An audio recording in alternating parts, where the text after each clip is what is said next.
pagi Pak Widodo Karjono. Ini Pak Anggit ada keperluan apa? Oh nggih, hari ini begini Pak, ada sesuatu yang mau saya tanyakan kepada Pak Kepala hari ini. Sebagai guru penggerak, saya itu ingin mendapat serapan dari panjenengan terkait dengan hal pengambilan keputusan sebagai pemimpin pembelajaran dalam sebuah unit kerja Pak. Oh, apa saja yang ingin ditanyakan Pak Anggit? Oh nggih. Yang pertama Pak, selama ini Bapak menjadi kepala sekolah atau sebagai pemimpin pembelajaran dalam sebuah unit kerja itu, bagaimana Pak Widodo Karjono dapat mengidentifikasi kasus-kasus yang merupakan dilema etika, apakah itu sebagai rujukan moral begitu Pak? Iya. Oh itu gini Pak Anggit. Kalau saya mengidentifikasi masa-masa seperti itu, yang pertama adalah keresahan anak, keresahan orang tua yang dilaporkan pada guru, terus kami sudah identifikasi dengan bapak ibu guru yang lain supaya kita bisa mengidentifikasi masalahnya seperti apa itu, seperti itu. Oh, jadi semua pihak terlibat begitu ya Pak dalam identifikasi. Rundingan. Oh iya, baik Pak. Yang selanjutnya, selama ini Pak, bagaimana Pak Widodo Karjono menjalankan pengambilan keputusan di sekolah Bapak, terutama untuk kasus-kasus di mana ada dua kepentingan yang sama-sama benar atau sama-sama mengandung nilai kebajikan, gitu Pak? Ya. Itu gini Pak Anggit, kalau kita untuk mengambil keputusan, kita dari identifikasi masalah, terus kami juga berunding kalau itu masalahnya itu memang sama-sama dilema, sama-sama bagus, ya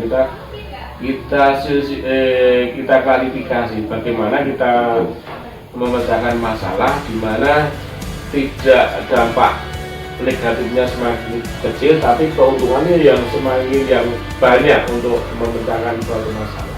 Jadi pertimbangannya banyak sekali ya Pak? Sekali. Melalui berbagai macam pertimbangan. Iya. Iya. Kemudian Pak, langkah-langkah atau prosedur seperti apa yang biasanya Bapak lakukan selama ini Pak untuk kasus-kasus seperti itu Pak? Iya, langkah-langkahnya gini Pak Anggit, kalau kita mengambil suatu tindakan atau kita lakukan prosedurnya, kalau masalah itu memang berat, kita juga rundingan pertama ke bapak guru. Tapi kalau kita menyangkut dengan orang tua siswa atau lingkungan, kita juga harus minta pertimbangan atau kita rapatkan bersama komite sekolah. Oh, jadi pihak-pihak yang terlibat dalam suatu kasus itu tetap diikutkan dalam keputusan itu ya Pak? Oh iya.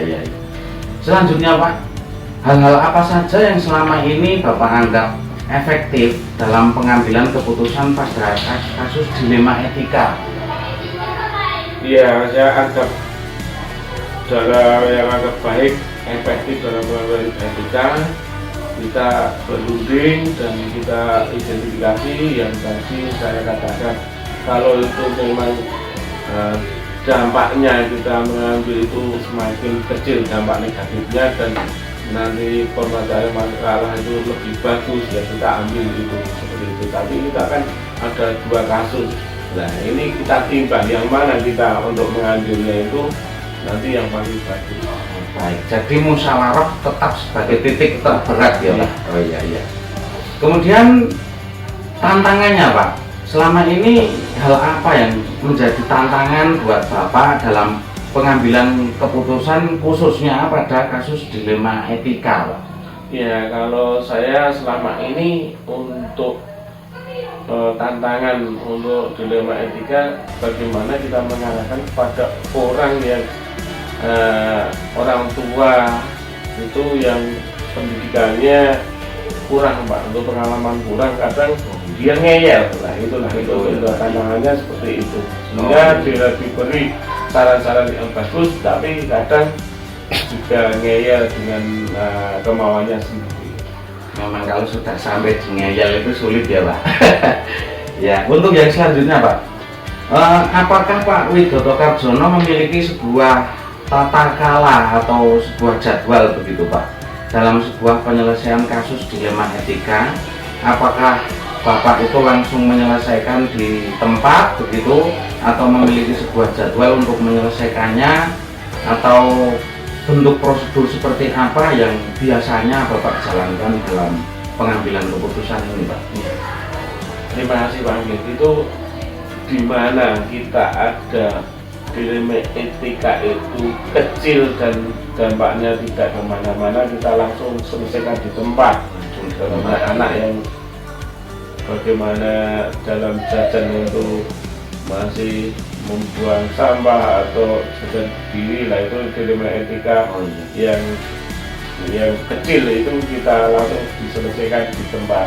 Tapi kalau ada dilema etika yang besar, kita bertahan karena juga menyangkut dari stakeholder, orang tua.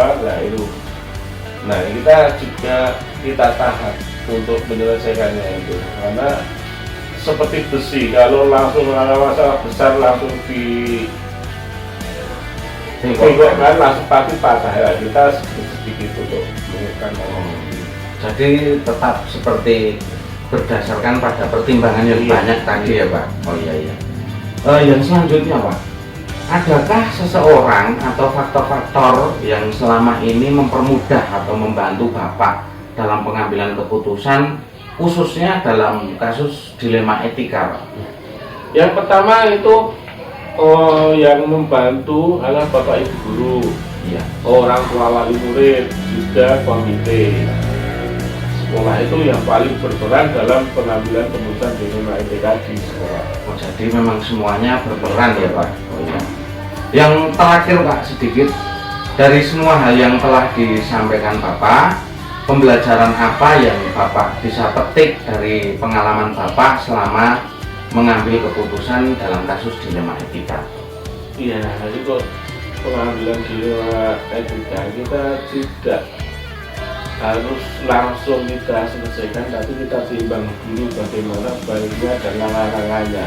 Karena untuk dilema etika itu harus melalui pertimbangan dan musyawarah, itu saja yang saya petik untuk kebaikan bersama. Oh, begitu ya Pak. Ya. Sedikit dari saya dan dari Bapak, semoga bermanfaat untuk saya. Cukup dari saya. Terima kasih sekali Pak. Selamat pagi. Selamat pagi, selamat malam.